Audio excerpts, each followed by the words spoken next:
दोस्तों, east Africa का एक खास देश जो सबसे अलग, खुशनुमा, खूबसूरती से सजा, प्राकृतिक सुंदरता से भरपूर, पुरानी और नई मॉडर्न लाइफ को बयां करता है। इस देश में कदम कदम पर खूबसूरती बिखरी हुई है। कहीं लहराते पेड़ आपके दिलो दिमाग को सुकून से भर देंगे, तो कहीं लड़कियों की लहराती जुल्फे और मदहोश कर देने वाली चाल आपका दिल बेकाबू कर देगी। हम बात कर रहे हैं 5,42,646 वर्ग किलोमीटर में फैले खूबसूरत लड़कियों से भरे केन्या देश की टॉप 5 खूबसूरत जगहों के बारे में। लेकिन इससे पहले जरा हमें थोड़ा मोटिवेट कीजिए और चैनल को सब्सक्राइब करके बेल आइकॉन प्रेस करें। नैरोबी। अगर आप केन्या पहुंचकर सोच रहे हैं कि भाई पहले सैर पर कहां निकले, तो आपको बिना सोचे विचार करे चले आना है नैरोबी में, जो केन्या देश का दिल कहा जाता है और यहाँ की राजधानी का ताज अपने सर पर पहने हुए है। एडवेंचर का लुत्फ उठाना हो या इतिहास को खंगालना हो, नेचर की खूबसूरती को एंजॉय करना हो या जीव जंतुओं का दीदार करना हो, नैरोबी में सब चीज का फुल इंतजाम है। और नैरोबी में सबसे पहले चलते हैं 1910 में स्टैब्लिश हुए नैरोबी नेशनल म्यूजियम में, जो केन्या की सबसे फेमस अट्रैक्शन वाली जगह है और केन्या के इतिहास, संस्कृति, लोगों का रहन सहन और जगह को जानने का एक अच्छा मौका भी। इसके बाद आप जा सकते हैं नैरोबी रेलवे स्टेशन से कुछ ही कदम दूरी पर मौजूद रेलवे म्यूजियम में। जैसे कि इस म्यूजियम का नाम ही रेलवे है, तो जाहिर सी बात है कि इससे मिलती जुलती ही जानकारी आपको इस म्यूजियम में देखने और जानने को मिलेगी। यहाँ पर आपको पूर्वी अफ्रीकी रेल मार्ग की कलाकृतियाँ, पुराने समय में चलने वाली रेलगाड़ियाँ भी देखने को मिलेंगी, जो आपको कुछ समय के लिए ही सही लेकिन इतिहास में ले जाएंगी। रेलवे म्यूजियम का दीदार करने के बाद अब ले चलते हैं आपको नैरोबी नेशनल पार्क में। ये इकलौता ऐसा नेशनल पार्क है जो राजधानी शहर के बेहद नजदीक है। नैरोबी से एक दिन का सफर तय करने के बाद आप यहाँ पे पहुँच जाएंगे। काले गेंडे, शेर, चीते, भैंस, जिराफ, 400 से ज्यादा अलग किस्म के पक्षियों का घर है ये नेशनल पार्क, जहाँ जानवरों के साथ साथ Ivory burning site, Nairobi safari walk, Nairobi animal orphanage और हिप्पो पूल भी मौजूद है। अगर आप केन्या की जनजातियों, वहाँ के रहन सहन को एक्सपीरियंस करना चाहते हैं, तो आप नैरोबी से 10 किलोमीटर दूरी पर मौजूद बोमास जा सकते हैं, जो कि एक संग्रहालय है। यह हर एक जनजाति के तौर तरीके, संगीत, शिल्प और संस्कृति को पेश करता है। यहाँ पर एक छोटा सा गांव है।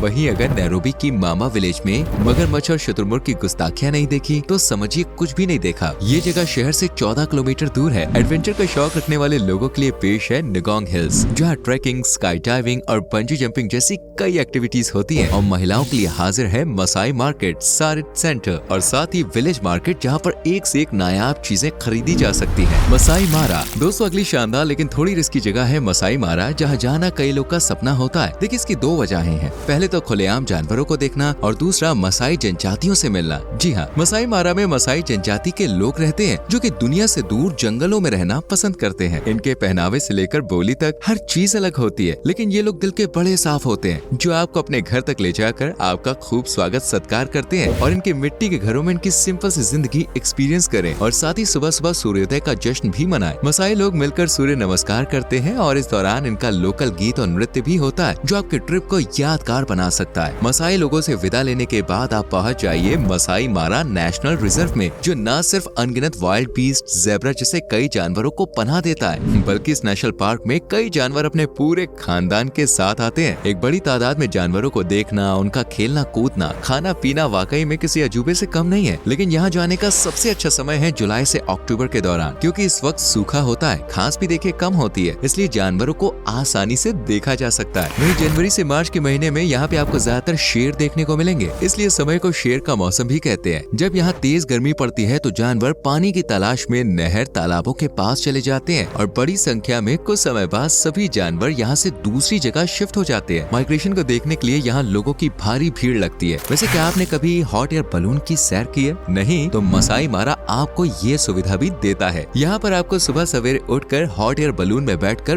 पूरे मसाई मारा और आसपास के इलाकों को आप देख सकते हैं। दूर दूर तक आपको हरियाली, लहराते पेड़, कहीं सूखा तो कहीं कलकल बहता पानी और नेचर की खूबसूरती दिखाई देगी। आसमान में आपको जितना मजा आएगा ना, उतना ही आनंद आपको मसाई मारा में वॉकिंग करने पर भी मिलेगा। यकीन मानिए, ये पैदल सवारी आपको लाइफ टाइम याद रहेगी। इसके अलावा आप फिग ट्री कैंप, मारा ट्रायंगल, एनगामा हिल्स और नबोशो कंजर्वेंसी भी घूम सकते हैं। मोम्बासा। चलिए बढ़ते हैं केन्या के अगले खूबसूरत तटीय शहर की तरफ, जो नैरोबी से पहले केन्या की राजधानी हुआ करता था। दोस्तों के साथ मौज मस्ती करनी हो या फिर पार्टनर के साथ हनीमून एंजॉय करना हो, हर काम में परफेक्ट है मोम्बासा। और मोम्बासा की सबसे घूमी जाने वाली जगह है जीसस फोर्ट, जिसे पुर्तगालियों ने 1593 के दौरान बनाना शुरू किया था। इसे मोम्बासा पोर्ट की सिक्योरिटी के लिए तैयार किया गया था। इसमें सुरक्षा के लिए कई हथियार वगैरह सहेज के रखे गए थे, जो आज भी मौजूद है। जीसस फोर्ट जितना इतिहास को दोहराता है, उतना ही मस्ती से भर देता है न्याली बीच। सफेद शीशों से पानी के साथ आंख मिचौली खेलना और भूरी भूरी रेत पर लेटकर पेड़ों से आती ठंडी हवा में जो सुकून मिलता है ना बॉस, वो बयां ही नहीं किया जा सकता। नियाली बीच को अगर सुकून का बीच कहा जाए तो इसमें कुछ भी गलत नहीं है। वैसे क्या आपने जिराफ और ऑस्ट्रिच देखी है? नहीं तो ये ख्वाहिश आपकी यहाँ पूरी हो सकती है। बाम्बुरी बीच से सिर्फ 10 मिनट की दूरी पर बने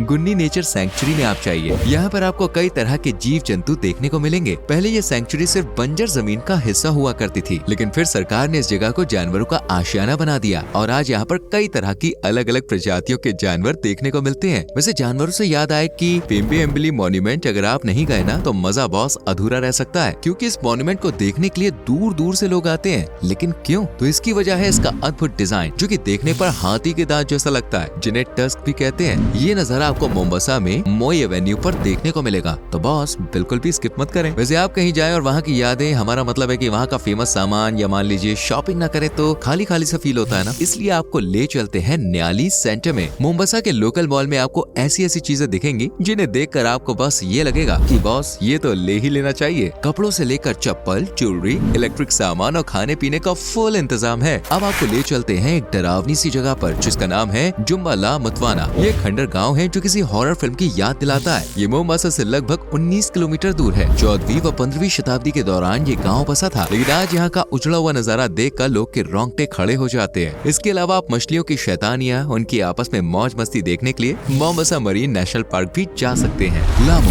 दोस्तों, बारी आती है लामू द्वीप समूह की, जिसमें कई छोटे बड़े द्वीपों का बसेरा है और कई आलीशान जगहें भी लामू की शान बढ़ाती हैं और टूरिस्ट को अपनी तरफ अट्रैक्ट करती हैं। जिनमें पहला है लामू म्यूजियम, जो लामू ओल्ड टाउन में दूसरी सबसे बड़ी इमारत है। यह अफ्रीका में सबसे शांत और सुकून वाली जगह है और इसे वर्ल्ड हेरिटेज साइट का दर्जा भी हासिल है। 1892 में बना ये म्यूजियम 3 मंजिला है और इतिहास, परंपराओं, संस्कृति की तस्वीरों, दस्तावेजों और कलाकृतियों को अपने अंदर समेटे हुए अतीत की झलक पेश करता है। इसके बाद लामू फोर्ट आता है। शहर के मेन पॉइंट से 400 मीटर की दूरी पर मौजूद ये किला लामू की सबसे बड़ी इमारत है और किसी जमाने में आप जानते हैं ये जेल हुआ करती थी। इसे देखकर आपको एहसास होगा कि इसे बनाया नहीं बल्कि ऐसे ही उठाकर रख दिया है। किले से निकलकर अब आपको ले चलते हैं मछलियों के शहर में। ना समुद्र में नहीं बल्कि शेला शहर में, जहाँ खास तौर से मछली पकड़ने का काम किया जाता है। ये लामू टाउन से 3 किलोमीटर की दूरी पर बसा है और 12 किलोमीटर तक सुनहरी रेत की चादर से घिरा हुआ है। यहाँ रेत के टीले, रेतीली मिट्टी, पानी में मछलियों की गुफ्तगू और मछली पकड़ते लोग, ये नजारा आपका बॉस दिल छू जाएगा। वहीं अगर आप पुराने समय में जाना चाहते हैं तो आपको जाना होगा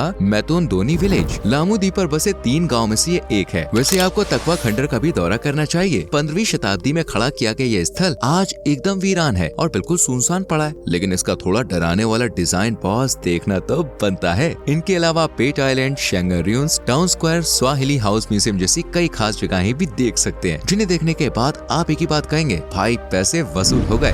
नाकुरू दोस्तों, अब जिस आखिरी और सबसे खास जगह की हम बात करने वाले हैं उसका नाम है नाकुरू, जहाँ कुदरत ने जमकर खूबसूरती बरसाई नहीं बल्कि भैया लुटाई है। नाकुरू अपनी खूबसूरती के लिए तो जाना ही जाता है, साथ ही तरक्की के मामले में भी काफी आगे बढ़ रहा है और इसे पूर्वी अफ्रीका का सबसे तेजी से विकसित होने वाला शहर माना जाता है, जहाँ इंसान तो प्राकृतिक सुंदरता, खुले आसमान, हरियाली के बीच सुकून से सांस लेता ही है, साथ ही यहाँ जानवर भी अपनापन महसूस करते हैं। और इसका जीता जागता सबूत है लेक नाकुरू नेशनल पार्क, जहाँ गुलाबी पंख वाले फ्लैमिंगो और विलुप्त प्रजातियाँ जैसे व्हाइट राइनोसोरस, टोपी, मृग और शेर, तेंदुए जैसे कई जानवर घूमते फिरते नजर आ जाते हैं। यहाँ पर नाकुरू लेक भी मौजूद है, जहाँ कई तरह के पक्षी पानी पीने आते हैं और इनके झुंड को देखने के लिए दूर दूर से लोग खींचे चले आते हैं। यहीं बबून क्लिफ व्यू पॉइंट मौजूद है, जहाँ से झील का सुंदर नजारा आपकी आंखों में खूबसूरती भर देता है और मकालिया फॉल्स को देखना तो हर कोई पसंद करता है। मेनेंगल क्राटर आपके एडवेंचर के शौक को पूरा कर सकता है। वैसे तो ये युद्ध का गवाह है, लेकिन आपको ये शांति, एडवेंचर जैसे ट्रैकिंग, साइकिलिंग चलाने का मौका देता है। और यहाँ पे आप बिजली स्टेशन को भी देख सकते हैं। एडवेंचर से थक कर अगर कहीं सुकून तलाशना है तो आपको जाना है सीधा एलमेंटेटिया लेक के पास, जहाँ पर शांत पानी, शांत माहौल और खुला साफ आसमान आपको शांति और सुकून से भर देगा। ये झील खूबसूरती का बेजोड़ नमूना है, जिसे देखकर आप यहीं थोड़ी देर और रुकने का मन बनाएंगे। इतिहास का गवाह बना हाइरेक्स हिल म्यूजियम भी आपकी खिदमत कर सकता है और आपको इतिहास से जुड़ी चीजें दिखाकर आपकी नॉलेज में इजाफा कर सकता है। इसके बाद आप Mogotio road, Lord Egerton Castle, Soysambu conservancy जैसी कई जगहों को घूमकर अपनी ट्रिप को पैसा वसूल बना सकते हैं। और केन्या का खाना भी जरूर टेस्ट कीजिए। सही कह रहे हैं, ट्रिप में 4 चांद लग जाएंगे। जैसे यहाँ के फेमस फूड है न्यामा शोमा, ओगली, इंडियन इंस्पायर्ड डिशेस, यानी आप केन्या के खाने में भी भारत का जायका चख सकते हैं। इसके अलावा मैटोक, फिश, मंडाजी जैसी अनेक लजीज डिश आपको बहुत पसंद आएगी। इसलिए केन्या की ट्रिप आपकी एडवेंचर, खूबसूरती, लजीज खानों, शॉपिंग और नॉलेज से भरपूर होने वाली है। लेकिन इन सब चीजों का मजा लेने के लिए आपको जेब में 40 से 50 हजार रुपए रखने होंगे अगर आप सिंगल हैं। वहीं अगर आप फैमिली के साथ हैं तो बॉस अच्छी खासी मोटी रकम होनी चाहिए आपके पास। वेल अभी आप ये बताइए कैसी लगी आपको केन्या की ये डिजिटल सैर और आपको यहाँ पर कौन सी जगह सबसे ज्यादा पसंद आई, कहाँ पे आप जाना चाहेंगे कमेंट सेक्शन में जरूर बताएं। वीडियो को लाइक और शेयर करके चैनल को सब्सक्राइब करें और बेल आइकॉन प्रेस करें।